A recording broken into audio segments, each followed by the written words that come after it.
The Lord said to Joshua, "Today I have rolled away from you the reproach of Egypt." And the sons of Israel encamped in Gilgal.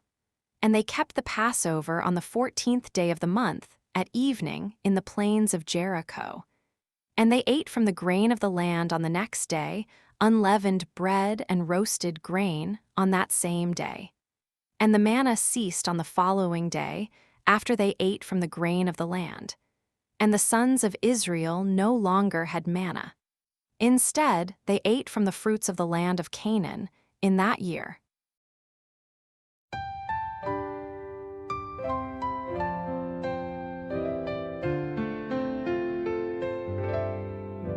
Taste and see the goodness of the Lord. I will bless the Lord at all times. His praise shall be ever in my mouth. Let my soul glory in the Lord. The lowly will hear me and be glad. Taste and see the goodness of the Lord.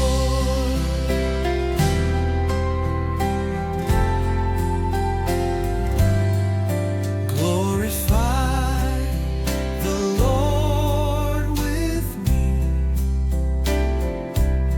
Let us together extol His name. I sought the Lord, and He answered me and delivered me from all my fears. Taste and see the goodness of the Lord.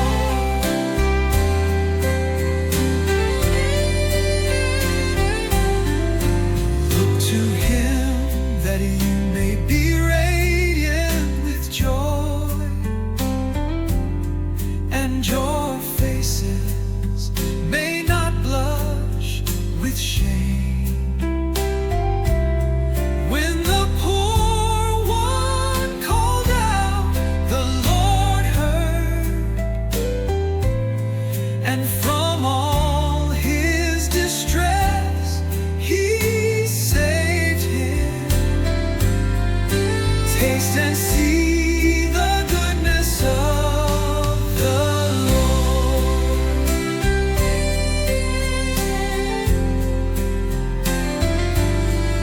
Taste and see the goodness of the Lord.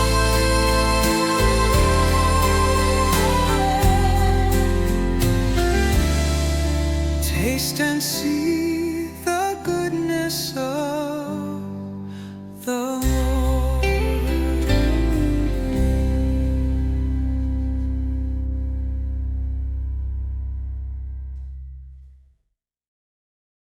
So then, if anyone is in Christ, he is a new creation.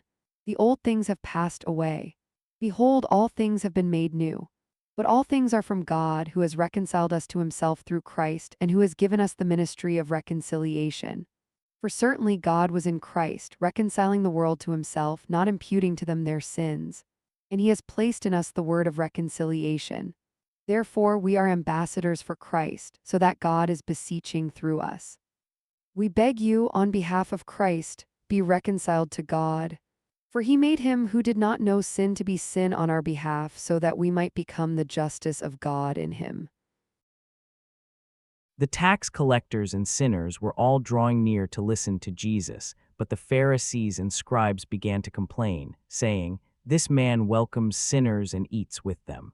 So Jesus addressed this parable to them. A certain man had 2 sons, and the younger of them said to his father, "Father, give me the portion of your substance which falls to me." And he divided his substance between them. And after not many days, the younger son, gathering all his things, went abroad into a faraway region, and there he squandered his substance, living luxuriously. And after he had consumed all, a great famine arose in that region, and he began to be in need. And he went and joined himself to one of the citizens of that region, and he sent him to his farm to feed the swine. And he longed to fill his belly with the husks which the swine were eating, and no one gave anything to him.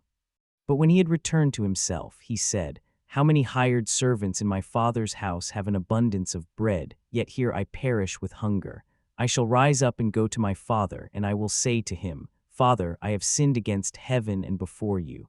I am not worthy to be called your son. Make me like one of your hired servants." And rising up, he went to his father. But while he was still far off, his father saw him, and he was moved with compassion, and running to him, he fell upon his neck and kissed him. And the son said to him, "Father, I have sinned against heaven and before you. I am not worthy to be called your son." But the father said to his servants, "Quickly, bring forth the best robe and clothe him with it, and put a ring on his hand and shoes on his feet. And bring the fatted calf here and kill it, and let us eat and make merry. For this my son was dead and has revived. He was lost and is found." And they began to be merry. But his elder son was in the field, and when he approached the house, he heard music and dancing. And calling one of the servants, he inquired what these things might be. And he said to him, "Your brother has returned, and your father has killed the fatted calf, because he has received him safe and sound." But he was angry and would not go in. His father, therefore, going out, began to plead with him. And answering, he said to his father, "Behold, for so many years I have served you, and I have never transgressed your commandment. And yet you have never given me a young goat, so that I might feast with my friends. But when this your son, who has consumed his substance with harlots, returned, you killed the fatted calf for him." But he said to him, "Son, you are always with me, and all that is mine is yours. But it was necessary to feast and to rejoice. For this your brother was dead and has revived. He was lost and is found." Imagine standing at the edge of a promise generations have waited for, hoped for, dreamed about. This is exactly where the Israelites find themselves in our first reading from Joshua. After 40 years of wandering in the desert, they're finally entering the promised land. But this isn't just a geographical transition, it's a profound spiritual transformation. The manna, that miraculous food that sustained them through decades of wilderness, stops. Suddenly, they're eating the produce of the land they've inherited. It's a powerful metaphor for spiritual growth. Sometimes, God provides us with exactly what we need for a season, but then calls us to mature, to cultivate our own spiritual nourishment. For the Jews of that time, this moment was revolutionary. They weren't just changing locations. They were transitioning from a nomadic, dependent existence to becoming a settled people with responsibility. God was saying, "I've brought you here. Now it's time to build, to grow, to live out the promise." But the real heart of today's readings is the parable of the prodigal son, a story so rich that centuries of theologians, scholars, and spiritual leaders have unpacked its depths. Let's dive deep. This isn't just a story about a wayward son. It's a radical reimagining of God's love. In the cultural context of Jesus' time, the son's request for inheritance was essentially telling his father, "I wish you were dead." It was a devastating, shameful act. By asking for his inheritance early, he was rupturing family relationship, community standing, and social expectations. When he leaves and squanders everything, he becomes ritually unclean, working with pigs, which for a Jewish person was the ultimate degradation.